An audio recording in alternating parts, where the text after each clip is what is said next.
Now, as you can see before us, we have the Uranus cycle, 84 and a third years. Now, but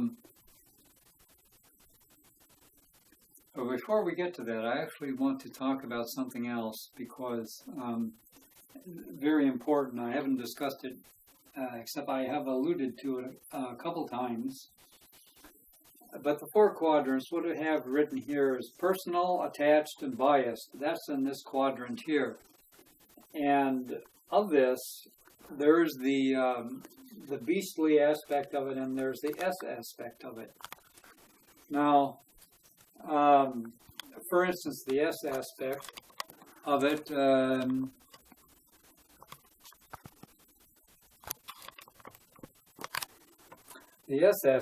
we can consider during the time of the divinity, and during the cycle of Zarathustra.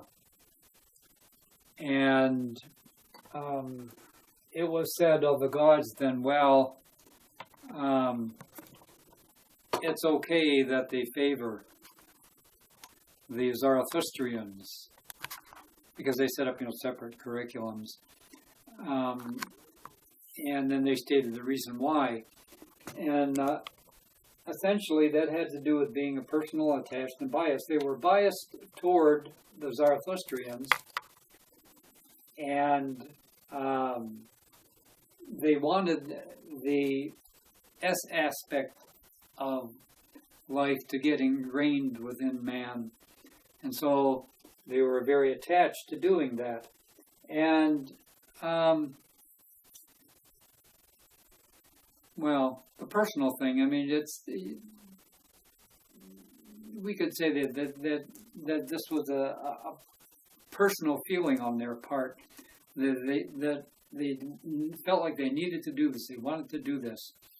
Now the beast, on the other hand, can, he can put his bias towards, prejudice and so forth, and take things personally when they're not necessarily, take insult when one, or umbrage when nothing was implied or when it wasn't meant, but and they can be attached to the point of unhealthiness, even uncleanness.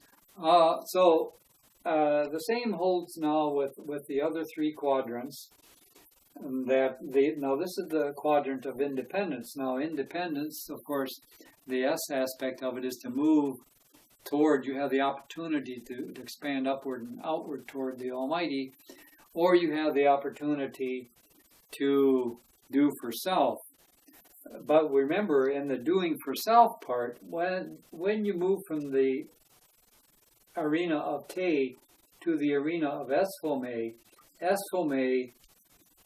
has a tendency to not support the things of the beast, but rather Esphome means the wind that follows the S. It's the trail of S.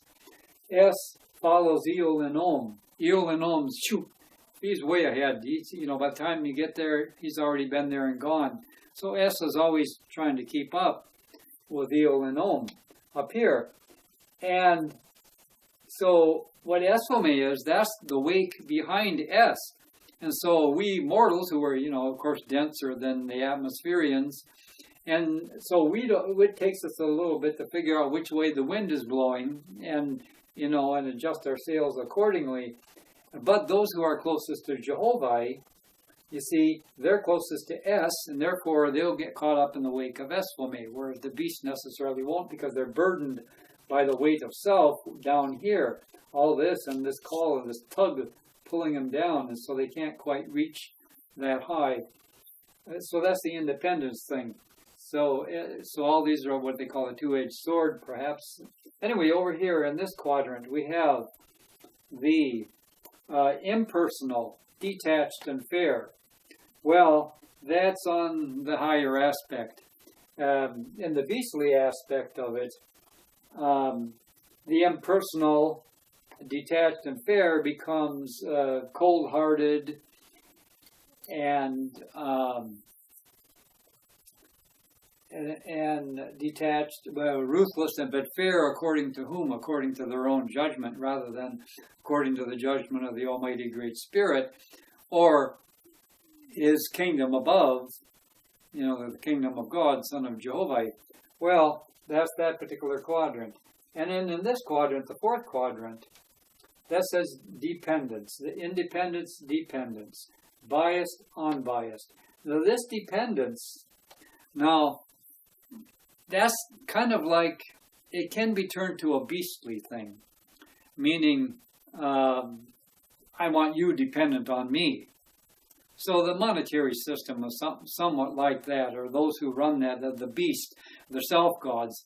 And as a matter of fact, this is the quadrant of over in this corner where Christianity is. And they like to have people dependent on them. The Catholic Church, as we saw it in the past, through the Middle Ages and all that, they definitely were seeking to get people dependent upon them. And you have anybody who tries to get other people dependent upon them. But now, the S aspect of that is actually interdependence. The acknowledgement or recognition that we're all interdependent upon one another. Now remember, this is the arena of Corpor and the arena of Cosmon. And this whole thing around the wheel, these are outer fruits over here when you get here to this particular start of that quadrant. When you get down here, this quadrant, that's the inner fruits. So you reap the inner fruits. You reap what you've sown type of a thing. So the interdependence is, you look out here at Corpor, this is Corpor, this is the creation out here that we're in right here, this corporeal creation. Some people call it Mother Nature or Mother Earth, and that's where we are. The interdependency, we can see it everywhere in the ecosystems and the ecology. And Cosmon. Now Cosmon is a repository. Cosmon is shown as a book, but it also can be a granaries, for instance. And food storage, so that collectively man can make it through famines and so forth. And as we're going to see we can see in another cycle that this is also the time down here when man reaches down here in the 3,000-year cycle, when he starts destroying his library and records, when he gets down to this point. Well, so those are those four particular aspects. Now I bring them up because it can be helpful to bear those in mind as we speak about other cycles on the wheel. Now, returning to Uranus cycle, 84 and a third years. Well, some people say, "Well, isn't that astrology? We don't deal with astrology here. We just don't." No, but this is not astrology. No, but what this is, matter of fact, the Sinowaspi, it says, "Let the wise enumerate the planets." Okay. Now, man has done a good job of that the corporeal aspect of enumerating the planets, or their size, their weight, their distance, and all that type of a thing. But their effects, the S effects and the effects upon man, it's astrology, no, can't be, thumbs down, all that kind of stuff. Well, okay. Well, they're free to have that particular mindset, or whatever you want to call it. But we're interested in what's really going on. Can you show us anything? Prove it otherwise. Well, I'm not here to prove it otherwise. But I am here to show you the potency of the Uranus cycle. And the Uranus cycle, among other things, that the astrologers do say, because there are people who have their S open who are astrologers, because it takes into consideration these other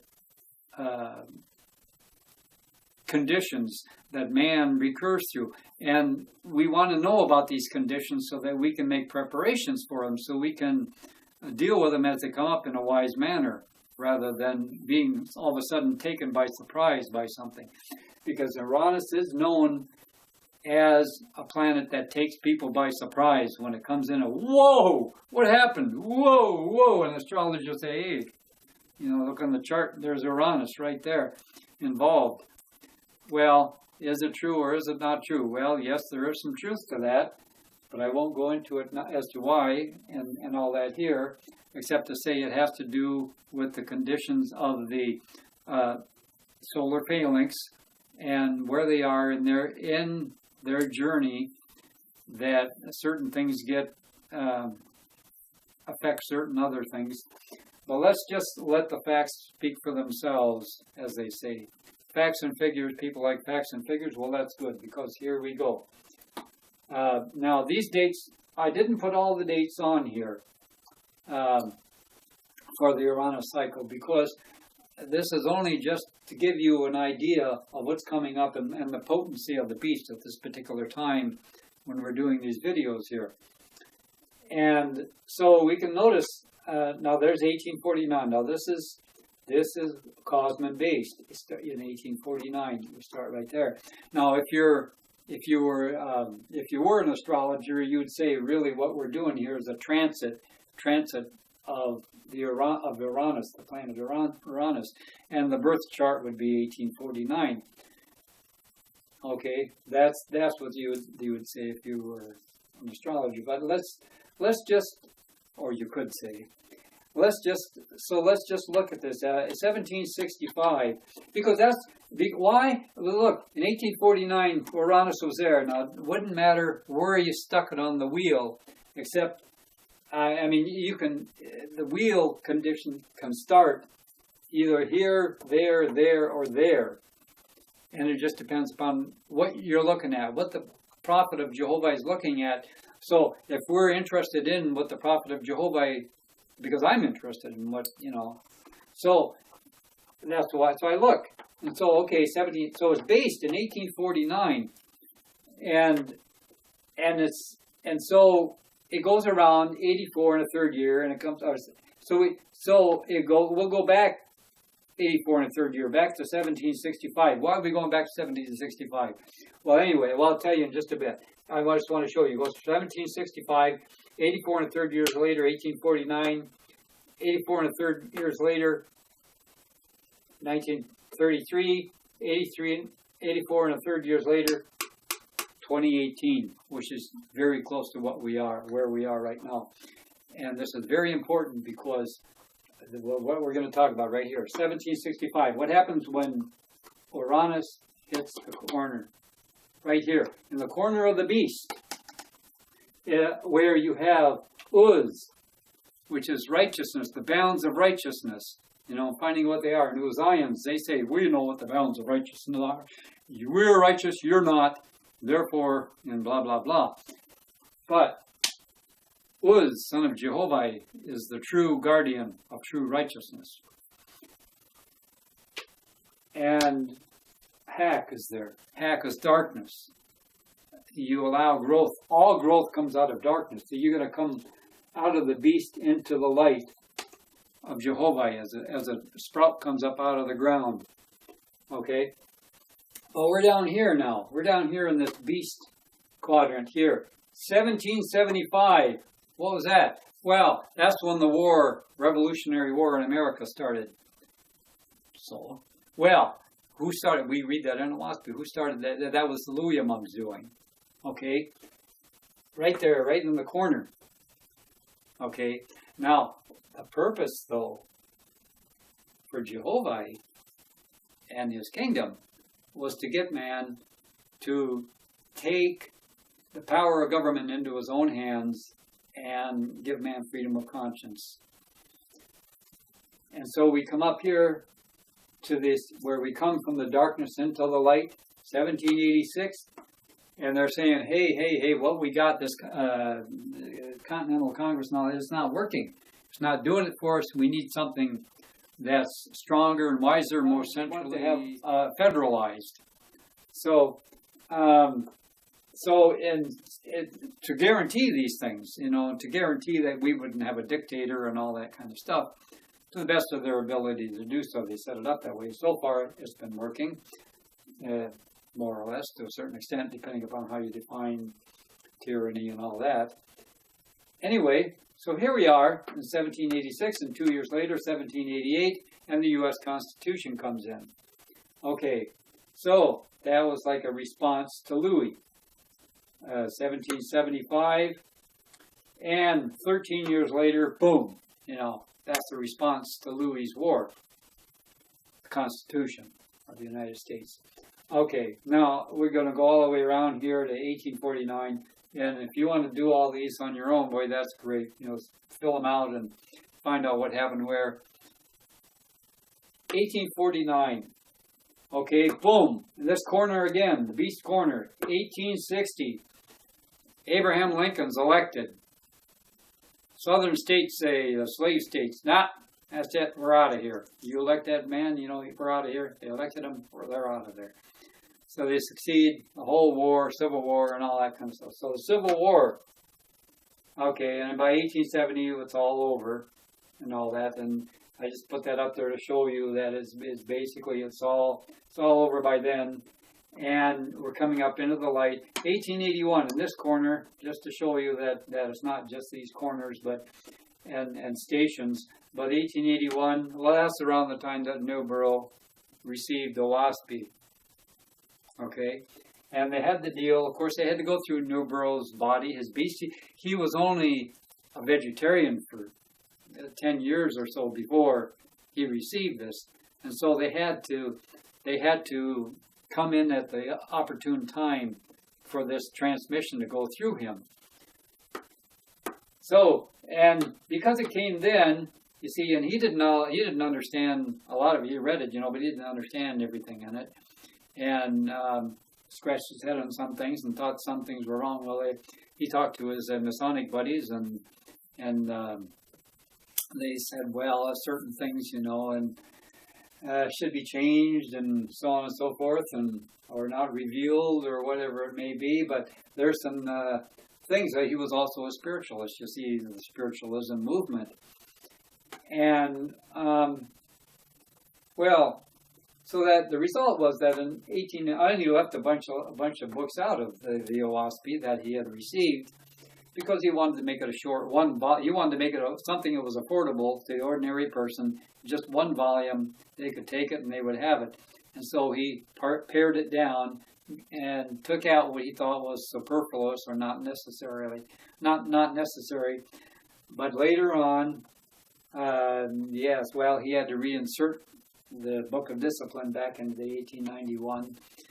And among other things, so some of the stuff was good. He would do automatic painting, and he got some paintings of the leaders, the great leaders forth, 12 of them, and so that went into the 1891. But also a bunch of errors of his went into the 1891. So that was one that was that was a particularly significant date as well. So anyway, so we get down here to 1933. Well, this was, bam, in depression, worldwide depression. Okay, and so we go over here to the corner. So all this tension, you see, there's tension here that builds up, boom, over here to the corner. That's part of what Uranus does. It brings things out to a head, and so this 1933 to 1944. Well, this was a buildup into war, into World War II, and Hitler and all that was around this time, and built up and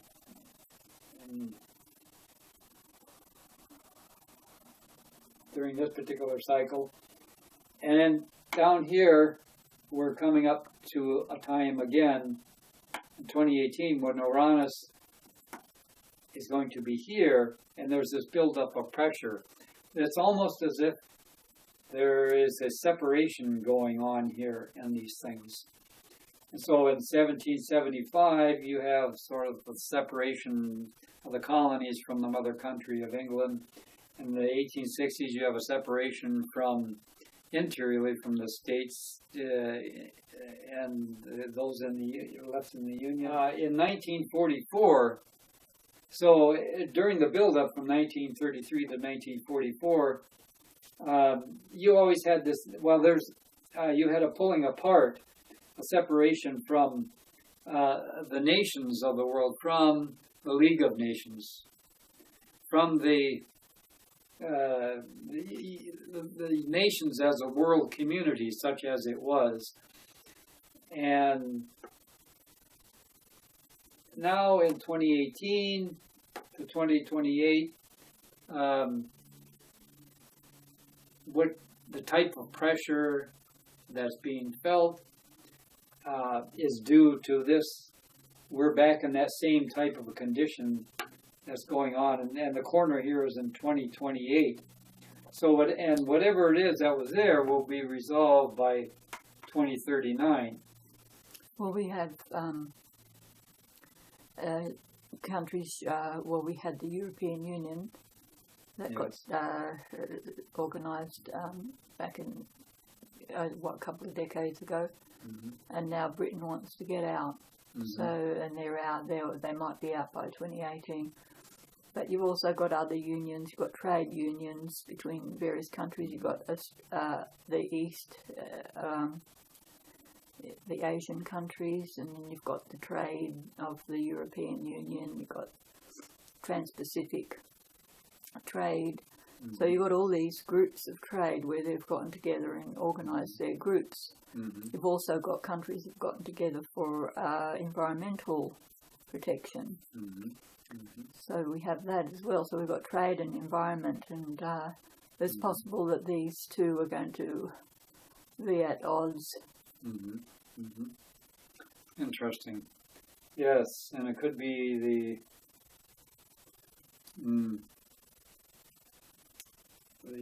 money getters versus the warrior class as a possibility.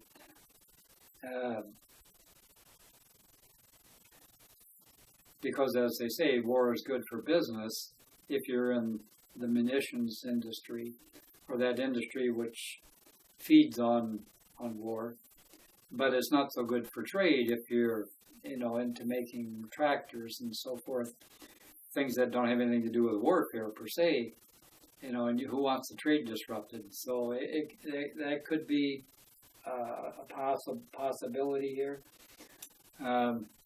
Anyway, but it's coming up.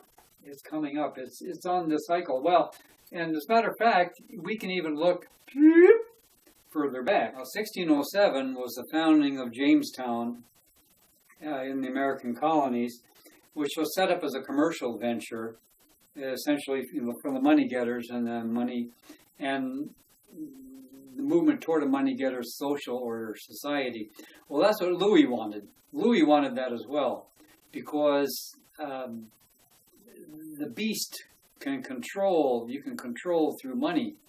And so the point being then that 13 years later came the S response to that. No, and that was in 1620, and that was the Pilgrims. And the 1620 was just a couple years beyond that. So it was in this time period here. But it was exactly 13 years after 1620 that the Pilgrims came over for consciousness' sake, for God's sake, for the sake of living a righteous life as much and best as possible. And so you had these two elements in the United States of America from the start. So you had more or less the beast element and then the S element. And we can see this again in 1775, just for an instance, 1775, and 13 years later came the S response to this war engendered by Louis. And that was 1788, and the U.S. Constitution came forth. And that's not the only comparison thing that can be done with the Uranus cycle, or even with the United States on it, like we've done here. But this, insofar as the beast cycle, which what we were talking about, the beast and the response of the beast and all that, this helps to put that in perspective as to where we are and this time with regard to the Uranus cycle and the beast. So this is just one cycle, the Uranus cycle. And remember that when working with cycles, there's a lot of different cycles. OWASP gives a number of cycles that are important. And so if you're planning on doing anything along those lines, this might help you to see, hopefully, everything that can be involved in making a wise perception as to what may be coming. So we'll talk more later on other cycles to help understand the